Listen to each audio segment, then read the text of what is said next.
है ना। ठीक है, तो वही सोचे थे थोड़ा सा राय ले डॉक्टर साहब की छोड़ा कि क्या करें। नहीं अभी दवा चलेगा। और पैरों का दर्द तो नहीं है जी लेकिन हमारा सब थोड़ा सा गर्म पानी और नमक से सेकते उठते हैं ये लेकिन सेकिएगा, सूजन खत्म नहीं हो रहा है। वो भी ठीक हो जाएगा, टाइम लगेगा, लास्ट में ठीक होगा। जब दर्द वर्द खत्म होगा ना, हाँ। सूजन बचा हुआ भी ठीक हो जाएगा। खसिया कितना दिन से था लगा? खांसी तो हमको लगभग मान के चलिए ये 20-22 बरस से था। 20 बार उसके लिए अंग्रेज दवा भी खाए थे। अरे बाप रे मत पूछिए, भारत में कोई भी ऐसा बेहतर हॉस्पिटल नहीं है जहाँ बेतिया से लेकर गोरखपुर और दिल्ली तक नहीं गए।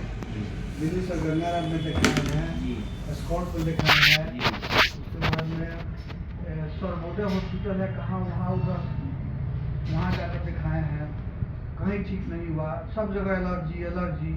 लास्ट में इस बार हम गोरखपुर गए थे पिछले साल, तो लगभग 5-6 हज़ार का दवा दिए, पूरा चेक को कराए, पूरा ही सीना का अथी किए, फूकवाए, फूकिए छोड़िए और कहे कि सब तो आपका ठीक है, उम्र के हिसाब से खूब फूकते हैं आप, खूब आपका ब्रेथ भी है, छाती का एक्सरे लिए, सब किए, तो दवा दी हमको 5-6 हज़ार और लगभग हमको लगता है कि 5-6 हज़ार का चेक में लगा, 13,500 रुपये लगा। मान लीजिए गोरखपुर अपने गाड़ी से गए थे, 3-4 हज़ार रुपये का वो भी खर्चा। देखिए मास्टर साहब एक बात समझाते हैं आपको, इतना जो इलाज करते रहे हैं हाँ होम्योपैथिक नहीं और अच्छी से करवाए, अंग्रेजी इलाज कराए, तो उसका है देखिए अंग्रेजी है क्या, तुरंत की दवा है, तुरंत होगा ठीक होगा, ये नहीं है कि कॉलोनी को ठीक तो होम्योपैथ में भी सर हम कराए थे, लगभग 2 साल इलाज थी आपको वहाँ बगहा में कराए थे। वो भी अच्छा, मैंने सुनते हैं कि प्रोफेसर हैं कॉलेज में, तो वो भी किए तो सर लगभग करीब ठीक रहा। तो सप्ताह में 1 बार देते थे, सप्ताह में 1 बार खाने के लिए देते थे।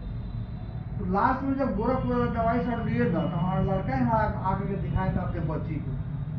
हम भोपाल से लौटे तो कहे कि वही कहा कि डैडी की बात करिए, इनसे मिल लीजिए, हाँ इनसे मिल लीजिए। हाँ वहीं आपके यहाँ आए, लड़का भी आया, पैसा करके चला गया।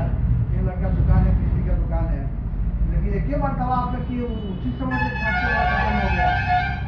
हमको जानते हैं रखते हैं, हमको स्मेल वर्ग का एलर्जी है। जैसे हमारे घर में अब अथी सेंट कोई नहीं यूज करता है, उसमें दिक्कत होता होगा, उससे दिक्कत होता है। अच्छा अगरबत्ती नहीं जलता है, अगरबत्ती जलेगा तो 5 मिनट बाद में खांसी आना शुरू हो जाए। जहाँ उस तरह का स्मेल होता है वहाँ सब